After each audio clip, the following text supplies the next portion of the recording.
Hi, it's Charlotte, welcome back to my channel. So for today's video I kind of wanted to step away from beauty and fashion and show you how I edit my Instagram photos.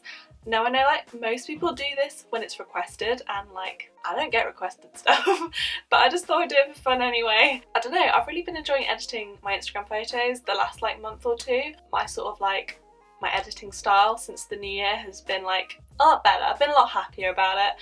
And I just thought today I would show you how I do it. So yeah, if you'd like to watch how I edit my Instagram photos, then please carry on watching. I probably should do that thing where I ta-da, and then I'm going to put my phone screen here just because then you can see. The first thing I will always do is go onto VSCO or VSCO, I think it's VSCO, and I will insert the picture that I want to put in. So in this case I'm going to do one that I've already put on my feed, but I'm going to do this one of me in front of the Eiffel Tower, and then all I do is I go onto the editing settings. The first thing that I'll do is I'll use M5, and now I don't use this a lot, honestly it makes the bare difference probably, but I'll just do it until I see a little bit of a difference. So I'll usually do about 3.5. and then you can obviously tap it to see the difference. I couldn't explain exactly what it does, but I think it just basically just saturates it a little bit more and sort of just makes the colours a bit more neutral to me.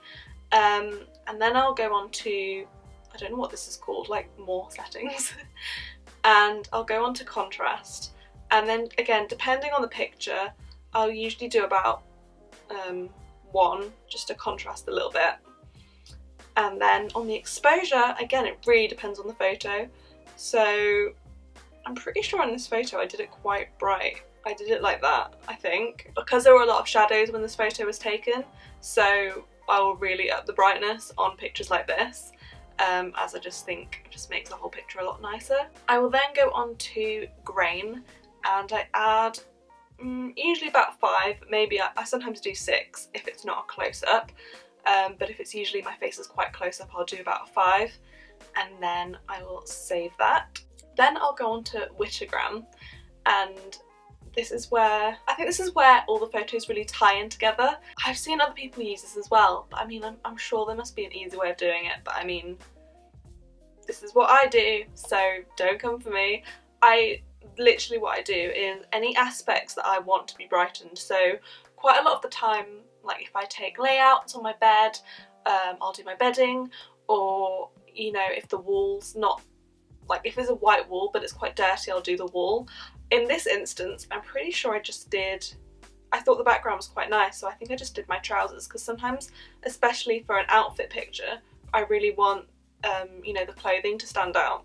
This can honestly take me ages, and I find it really annoying that you can't undo. Correct me if I'm wrong, because I mean I'd love to be wrong, but I mean if I go wrong I just have to start all over again, which is honestly the most annoying thing. But there's no undo, so you just have to go back, undo the whole thing and start again, which is not fun. If I apply that and then I go done, and then I'll save it to my camera roll. And then I'm just going to show you the difference between, so that's what we edited from VSCO, and then that's with the Whitagram. So you can really see that my trousers really stand out in this picture, and I think this is really good for especially if you've got certain pieces you want to stand out in your picture. And then I literally, yeah, that's it, and then I'll literally just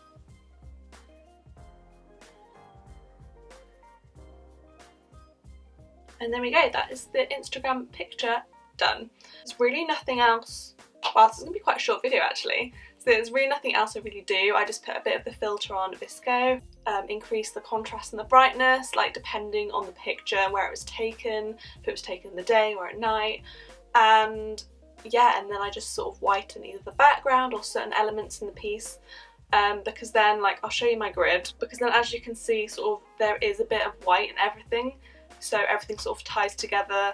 It's all neutrals and white, but I feel like white is the main element that draws everything together. So yeah, this is my grid at the moment, and this is the way I've been editing pretty much since the new year. but I feel like I sort of learn along the way like what photos work better. Instead of pictures in front of brick walls, pictures in front of like plain walls work a lot better, as well as, you know, doing flat lays on like plain white duvets. And it's just nice to have a mix as well. I usually make sure that there's sort of like a mix of like full outfit pictures against selfies, against flat lays, a bit of food, a bit of landscapes here and there, a lot of fashion and beauty. But you know, I make sure not to have like 10 selfies in a row. Yeah, so that's pretty much just how I edit my pictures. It's pretty basic, but I mean, if you wanted a sort of Instagram editing technique to sort of follow, to make it a bit easier for you, and you sort of like my Instagram layout, which is pretty basic, it is just pretty much like neutrals and using a lot of white, then there we go. Pretty simple, isn't it? I mean, yeah, I just thought I'd do this quick little short video. But yeah, I really hope you found this video interesting, or maybe it helped you think about you wanting to do like a grid layout, or just for your Instagram to be a bit more aesthetic. I mean, you obviously don't have to do that. You can just go with the wind and do your own whatever on Instagram. But I mean, I find it quite aesthetic, and I find it helps me, especially when it comes to like outfits and fashion. I just feel like it keeps me a bit organised. But yeah, I really hope you enjoyed this video. If you did, then please give it a big thumbs up, and don't forget to hit the subscribe button if you're new to my channel, and I'll see you in my next video. Bye!